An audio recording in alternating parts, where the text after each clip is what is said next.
เอาสบายดีพี่น้องวันนี้เขาก็อยู่บ้านสนุดที่เฮียบหอยเนาะพี่น้องเนาะตั้งหันคือเก่าพี่น้องบรรยากาศรอบวัดเขามาขายเครื่องกับร้ายเนาะวันนี้เนาะสีเวิงว่าทีมงานเท่านี้พากันเห็นยังเนาะทีมงานเท่านี้สงสัยพากันซื้อเครื่องเลยที่บ้านสนุกพี่น้องสนุกเรื่องก็เป็นข้อให้น้องเท่านี้สงสัยเดือดเครื่องนะเครื่องขายหลายสิ่งหลายอย่างพี่น้องบุญประจำปีบุญประเพณีเนาะบาทจงเห็นในใจกันและกันตลอดหอดกันตีนต้องตีนอีบุญแห่งกาเป็นต้นและสาบเอามือนี้ขึ้นนุ่งจินแล้วเปล่าโอ้มอนี่มักสีเหลืองวะนี่ลุงนุ่งวะฮะปักโต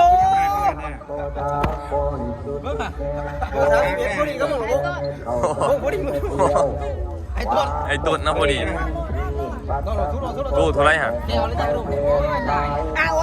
ว้ายกูถาเบิ้งกูถาเบิ้งโอ้ยไอ้น้องเขามาเหลือเครื่องตู้เท่าไร20,000เหรอพันส่งตัวเอง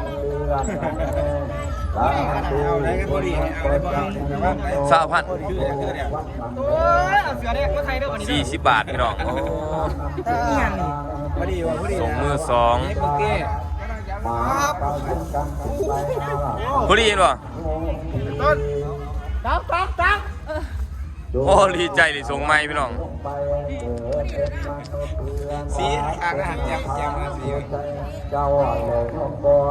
นแจ่มมาเลือกเสื้อผ้าพี่น้องเสื้อผ้ามือ2ตัวละ40 บาทให้พญาบือหัน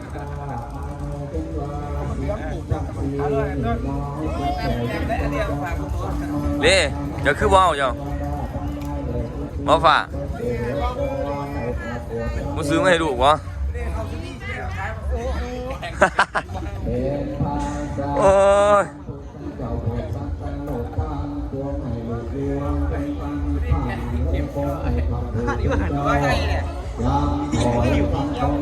เอาคือว่าสีเหลือง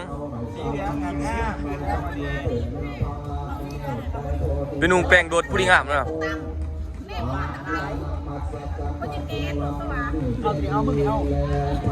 ไอ้ฝ่านุ่งก็ไปไหวเหรอ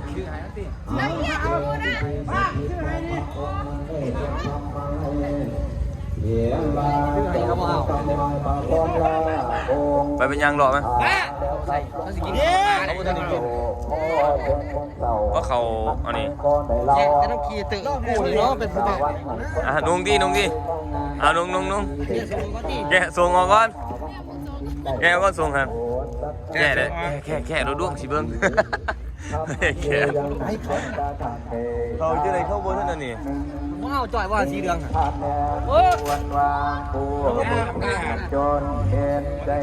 บุญประจำปี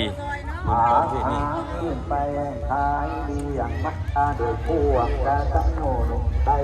มอว่าสติงตัวที่มักมาจะถือไห้มั้ยเอาเบาเอาไปย่างเป็นมือกองเองมือนี่มันได้ยินอยู่บ่ใส่ไม้อยู่บ่มันใส่ไม่ใช่ได้ยินบ่เลยฮะสึกน้อยใช่มั้ยโอ้ยทายคนนี้แล้วเอาไม่หนึ่งเด้อมาอุดนุ่นนะเด้อฝากอุดนุ่นนั่นเด้อหมดแดงไปบ่หรือวะไปว่าทำทุนหรือเด็ดให้มันลุบเอาดีทำกำไรวะ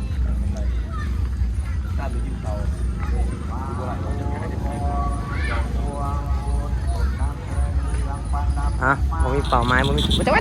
โดดนะครับแม่ไหน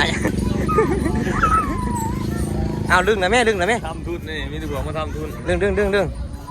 โอ้มีแต่ผู้บ่าวผู้สาวหน่อยเนาะปวดพวกนั้นก็เคินอีกคนอย่างเอ้ยต้องผมกินตะลาวะเอาที่ใส่ที่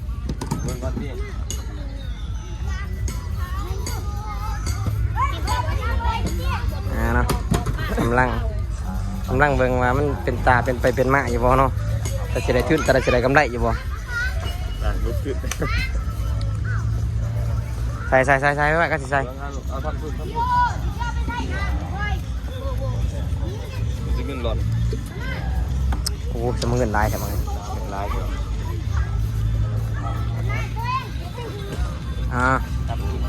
เต่าพี่น้องเต่าดึงดีนะมันได้เต่าเลยนะเอาดึงให้เต่าเลยนี่บึงงอกดิมาดิเต่าอันนี้เต่ามาดิอันนี้เต่ามาเดี๋ยวมาอีกตัวนึงเสือเต่ามาอีกตัวนึงเต่า2เต่าเนาะ4,000 กีบ8นะเป็น8มันเนี่ยมาหน่อยดิมาเนี่ยเป็นตาสิได้สติงอยู่ตาสิได้สติงอยู่พี่น้องมาเงินสติงโอ้เงินเต็มมืออะไรพี่น้องนะอันแนวพี่น้องไปอีกมากเลยฮะไปอีกมากเหรอย่างมาดิหรอไก่บ่หรอไก่หรอดึงดีๆนะไก่นะ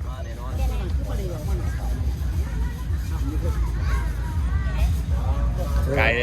มีแดงกันวะโอ๊ตโบไหลพี่น้องโอ้อยากทำทุนนี่กันอีกส้มหนาบุทำทุน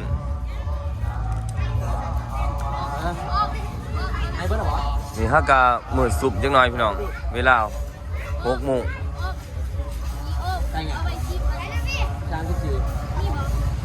โอ้ขึ้นมาเก็บนัก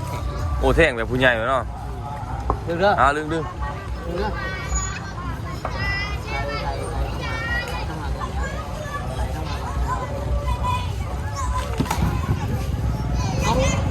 โอ้ยประมาณนี้ดิโอ้ยเวิร์ดซีเดี๋ยวไก่นี่เวิร์ดซีเดี๋ยวไก่ย่างหน่อยก็เลยทึ่นเลยกำไรเนี่ยโอ้ยตัวไหนตัวไหนเนาะย่างหน่อยก็ได้เนี่ยพี่น้องโอ้แม่ขานี่ฝึกแอบไหม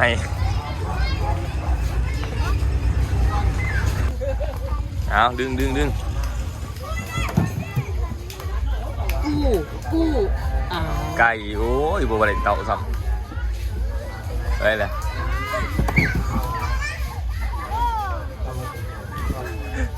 อะไรเจ็ดเต็มเนี่ยโอ้โหโมมาเลยดิโมมาเลยเอาพี่น้องล่าสุดนั่งใส่เนาะแค่14สุดเป็นนางแข่งรวมมาเลยได้เลยเนาะ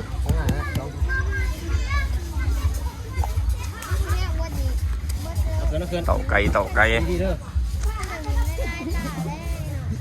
เพื่อนโอ้เลยเพื่อนนู่นนี่โอ้เศร้าหน่อยนั่งไม่ใช่บอลนะโอ้14ว่าแม่นว่า14แม่นเอาพี่น้องหลังจากเข้ามาจะทำทุนชิมงานของเขาไก่สีเดียวนะพี่น้องเลื่อนที่ว่าสบายสบายกวางดีเนาะพี่น้องเนาะมาบ้านนี้ได้เลื่อนกวางเนี่ยมื้อนี้บ่าวสุริยะเพิ่นสิไปเบิ่งสงเนาะไปดูกางเกงเนาะบ่ซื้อบ่เสียพี่น้องว่านี่เสีย3ตัวตากแล้วก็บอกให้เขาเจอเฝ้าให้เขาเจอบ่เบิ่งมาเบิ่งสงเนาะเดือกเอาโอ้สนิทเสียสนิทโอ้คือได้40,000คืออยู่ได้งามอยู่เลยงามอยู่ได้โอ้ยมึงทาย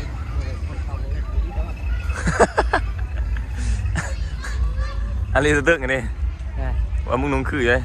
คือบอก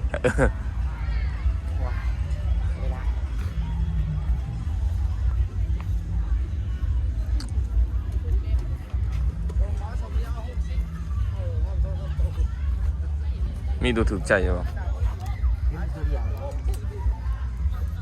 ใช่เดี๋ยววะ ก็ใส่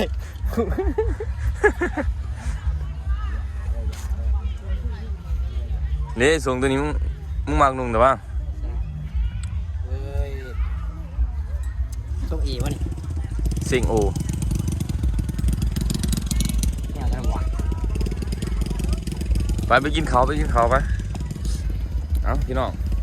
ตอนนี้กำลังจะไปกินเขาวนะพี่น้องเนาะถ่าย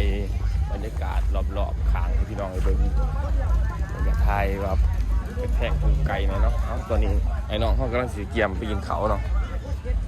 ทางเวทีเยอะมากพี่น้องทางเครื่องเขาก็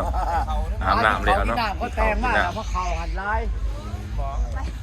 ไล่ขู่ไล่กดมือได้พี่น้องเลย ไปเลือกเบิ่งโลดนั่งที่โลด เป็นซุปเนาะ